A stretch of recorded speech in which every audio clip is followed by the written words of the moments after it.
I'm Lila, 28 years old, and my husband just flung legal papers at my face, calling me a disgrace in front of his entire family. I signed every single document with a calm smile.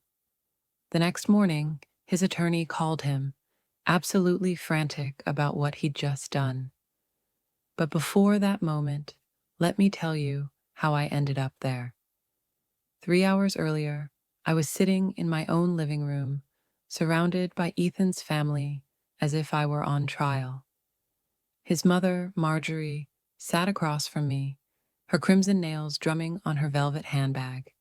His father, Charles, stood behind the couch, posture stiff and self-righteous, while his sister, Tessa, perched on the armrest beside Ethan, smirking like a spectator at a show. The documents lay spread across the coffee table like a field of traps, every one designed to shift everything my grandfather had left me into my husband's control. Marjorie spoke first, her voice soft but cutting. "This is for everyone's benefit, Lila. You clearly don't have the experience to manage such a large inheritance. Ethan does. He's a professional." I looked around at the people who'd once called me family. 3 years earlier, I'd thought marrying into the Whitmore family was the luckiest thing that ever happened to me. Ethan seemed charming and ambitious, everything I thought I wanted. His family appeared sophisticated, cultured, so different from my modest upbringing in Ohio. I hadn't realized then just how naive I truly was. "Sign the papers, Lila," Ethan ordered, his tone sharp enough to cut through air. "Don't make this dramatic. It's just money. Just money. $23 million, to be exact. The inheritance my grandfather spent 70 years building through sweat and sacrifice, so his granddaughter would never struggle like he did during the post-war years." "Just money?" I repeated quietly. "What if I don't sign?" That's when Ethan's polished facade cracked completely. He leaned forward, his face darkening with fury I'd only glimpsed in private. "Then you lose everything anyway. We have lawyers, Lila. We've seen your reckless spending, your poor judgment. We can prove you're unfit to handle this fortune." I almost laughed. My so-called reckless spending meant driving a 4-year-old Toyota and buying groceries with coupons. My poor judgment meant donating 50,000 to a shelter and investing conservatively, exactly as Grandpa taught me. Ethan didn't stop there. "Besides," he said, lowering his voice, "we know things about your past you wouldn't want exposed. That incident back in college." My blood ran cold. He was referring to the night I was assaulted at a campus party, the night I'd reported, only to be ignored, the night that nearly destroyed me.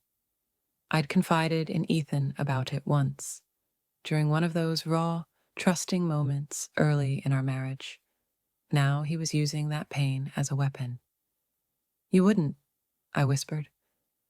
Marjorie smiled, icy and unbothered. "Family protects family, dear. You're either part of us or you're not." That's when I realized it was never about the money. It was about control. They wanted to break me until nothing remained except dependence and obedience. I picked up the pen, my hand steady. "Where do I sign?" Ethan's triumphant smirk made me sick. He pointed to each page like he was teaching a child, explaining what I was giving up as if he were doing me a favor. His family watched eagerly as I signed away what they believed was my freedom and security. "There," I said finally, placing the pen down. "Satisfied?"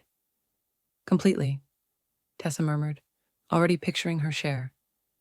They left soon after, barely containing their smug excitement.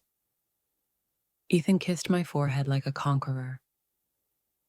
You made the right decision, sweetheart. You'll thank me later. After the door shut, silence filled the room. I stared at the signed pages, feeling momentarily hollow, like they had stripped away everything that mattered. Then Ethan's phone rang. He answered outside, still radiating smug confidence. Within seconds, his tone changed. What do you mean? I heard him shout. What clause? What are you talking about? That's when I smiled, for the first time that day, because the real story began 2 years before that afternoon, long before I ever realized how dangerous fairy tales could be. 2 years earlier, I met Ethan Whitmore at a charity gala for children's literacy, where I volunteered as an event coordinator. He was there representing his family's investment company, looking effortlessly elegant in a tailored navy tuxedo. You're the woman who organized this beautiful event, he said during cocktail hour, his smile charming and warm. I'm Ethan Whitmore. You've done incredible work. I was 26, working at a small nonprofit and living in a cramped apartment above a bookstore. My car rattled every time it started.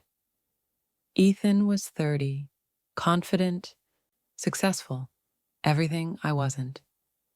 When he asked for my number, I thought it was a joke. But he called the next morning, then again the day after that, until I finally agreed to dinner. Our first date was at La Mer, an upscale restaurant where the maître d' greeted him by name. He was attentive, engaging, and genuinely interested in my work, despite it paying next to nothing. I admire people who dedicate their lives to helping others, he said over dessert. It shows real character. 3 months later, he introduced me to his family. The Whitmore estate sat on 6 acres of manicured land just outside Newport, a colonial-style mansion that seemed lifted straight from a magazine. Marjorie welcomed us in a cream silk blouse and diamonds that caught every glint of light. She was stunning in that untouchable way old money tends to be. So, you're the young woman who stole our Ethan's heart, she said, leading me into a sitting room that smelled faintly of roses and power. Her husband, Charles, was equally composed, tall, silver-haired, and intimidatingly calm.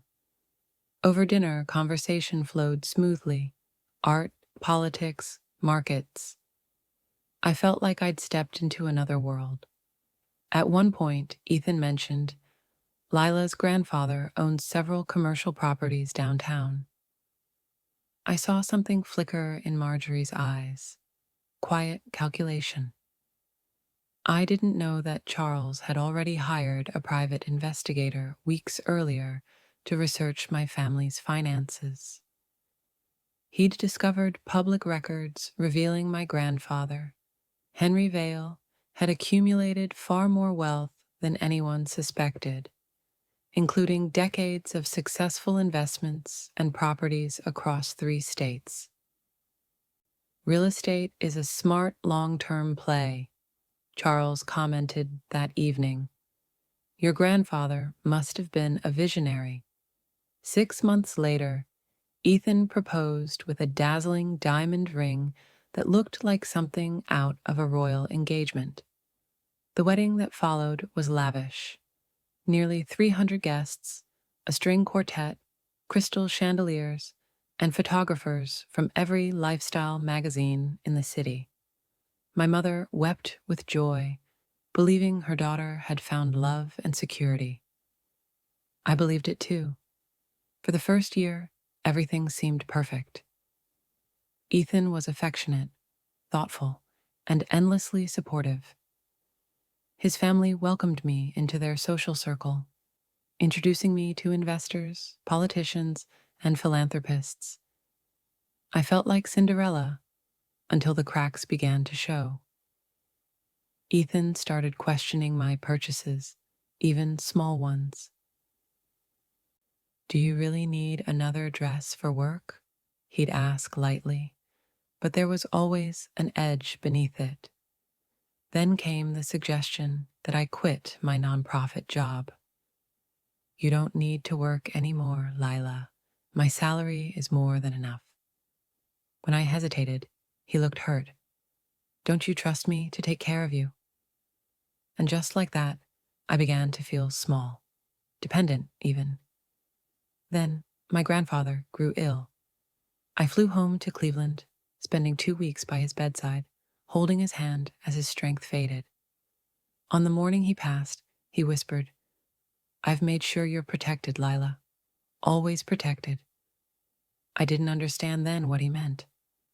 A few days after the funeral, his attorney, Mr. Hayes, asked to meet privately. He handed me a sealed envelope with my grandfather's handwriting on it. "Your grandfather instructed that you receive this immediately upon his passing," he said. Inside was a letter explaining everything. Grandpa Henry had discovered troubling rumors about the Whitmore family, stories of financial manipulation, of marrying for access to fortunes, and using coercion to seize control of assets. Determined to safeguard me, he'd restructured his entire estate with airtight protections. The inheritance was mine, but with strict legal mechanisms ensuring no one, not even a spouse, could access it without my direct, voluntary consent. Any attempt to pressure or deceive me into signing documents would automatically trigger legal intervention and fraud charges. "If you ever feel coerced," the letter read, "contact Mr. Hayes immediately. The law will already be on your side." Mr. Hayes looked at me kindly as he explained. "Your grandfather was remarkably thorough, Ms. Vale. These provisions can't be bypassed. He wanted to make sure no one could harm you through greed." I left that office in a daze, but with a growing awareness.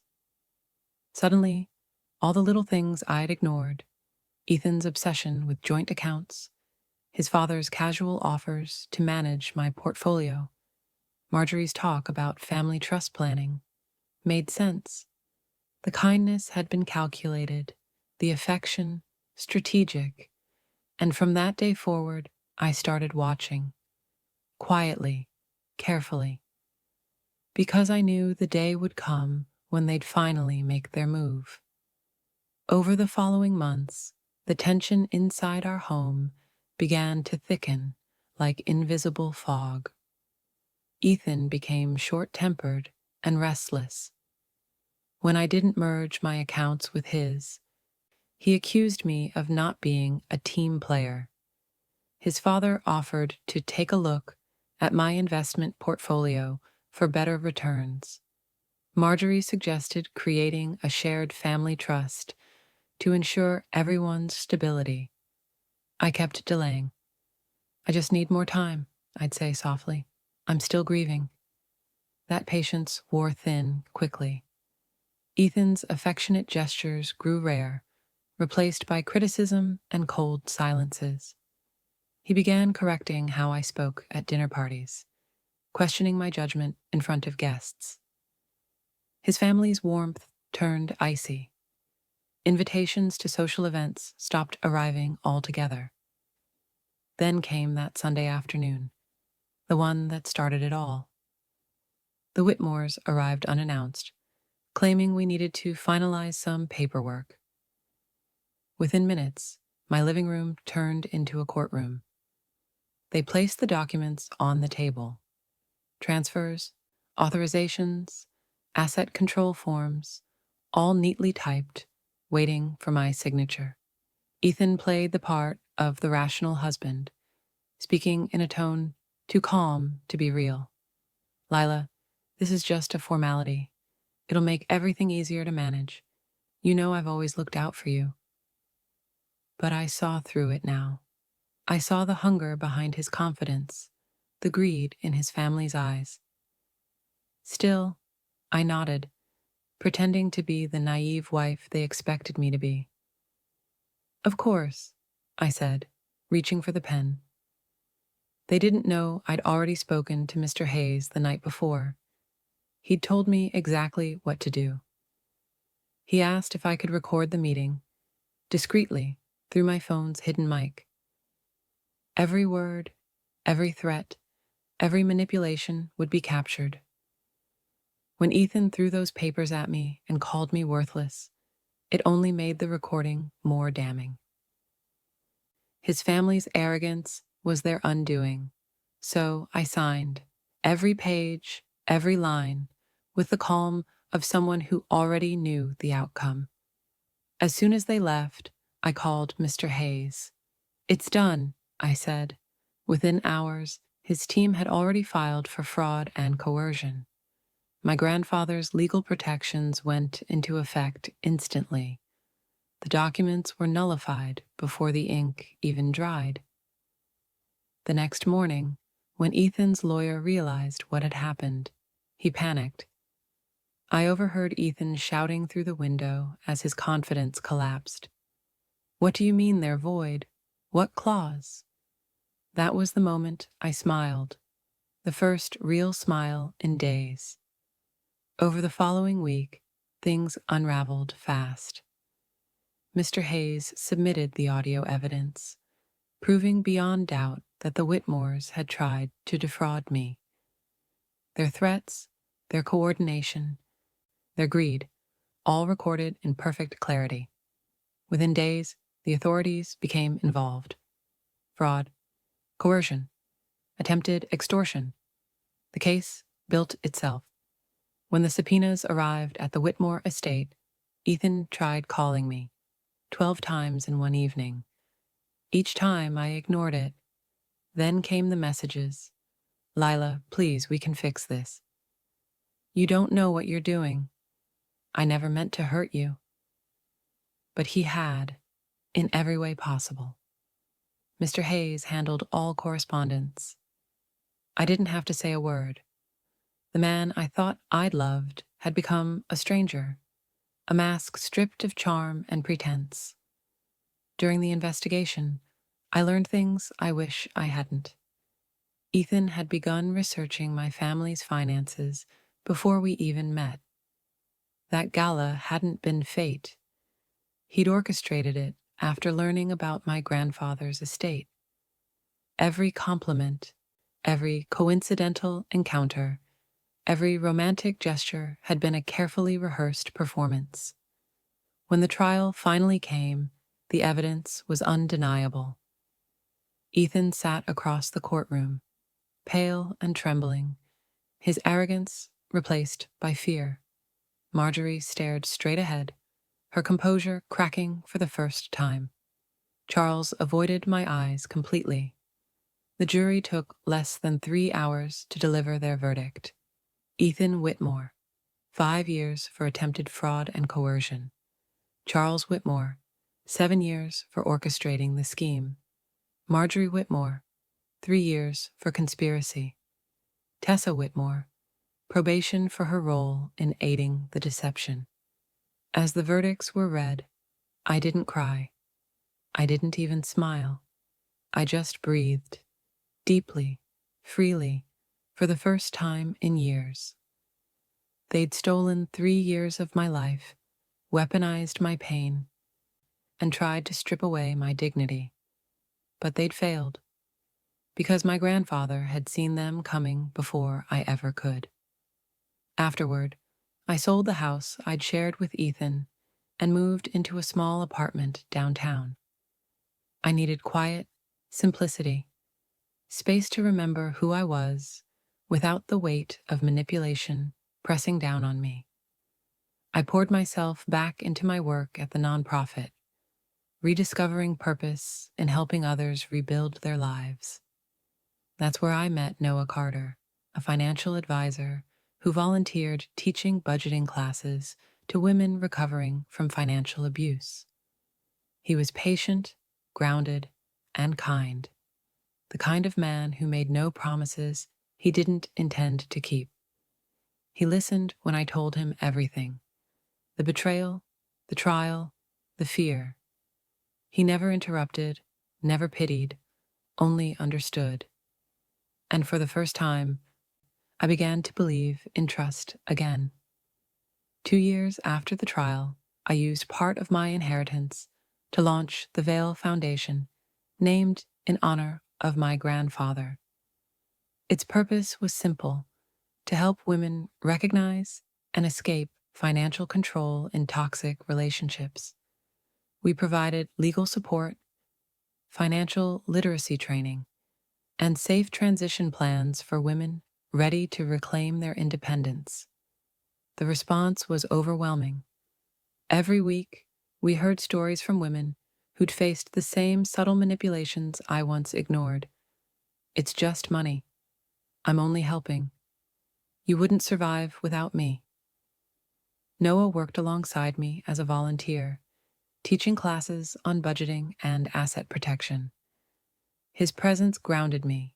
He never tried to fix my past, only walked beside me as I built something new. One afternoon, after a particularly emotional session, I broke down in my office. A young woman had shared her story, and it mirrored my own far too closely. The threats, the guilt, the way her partner used her trauma as leverage. "I should have seen it coming," I whispered through tears. "I was so stupid for trusting him." Noah knelt beside my chair, taking my hands gently. "You weren't stupid, Lila. You were kind, and he used that kindness against you. There's a difference." His words stayed with me. That moment became the quiet turning point between us, the beginning of something deeper than either of us had expected. 2 years later, standing inside our foundation's 12th new location, I realized how far I'd come. We were now operating across multiple states, partnering with law schools and financial firms. The program had grown beyond what I ever dreamed possible. That evening, Noah surprised me with a simple silver ring. No diamonds, no grandeur, just sincerity. "When I ask you to marry me," he said softly, "I want you to know it comes with one condition: a prenuptial agreement." I raised an eyebrow, half amused. "Not because I don't trust you," he continued, "but because I always want you to feel secure in what's yours. Independence shouldn't end in marriage." I said yes to both the proposal and the agreement, because for the first time I understood that love built on respect doesn't ask for surrender. Our wedding was intimate. Close friends, my mother, and the women who had become part of our foundation's community. There were no reporters, no grandeur, just honesty, laughter, and light. Standing beside Noah, I thought about the years that had brought me here. The betrayal that nearly shattered me had, in truth, revealed my own strength. The people who tried to take everything had taught me what truly mattered: authenticity, compassion, resilience. Years later, I was invited to speak for a documentary about financial abuse in relationships. They wanted my story as an example of survival and recovery. "What would you tell someone who's in your situation?" the interviewer asked. "Trust your instincts," I said without hesitation. "When someone you love makes you doubt yourself, that's not love. When money becomes a weapon instead of a tool, that's abuse." They paused, then asked, "Do you forgive them?" I thought of Ethan, his family, their cold faces in that courtroom. "Forgiveness is a process," I said finally. "I don't carry anger anymore, but I also don't excuse what they did. Some actions have consequences that even apologies can't erase." "Any last advice?" Your worth isn't defined by what others can take from you, I said softly. It's measured by what you choose to build and who you choose to become afterward. That evening, driving home, I felt peace settle in my chest. I was 35 now, stronger, wiser, free. The fortune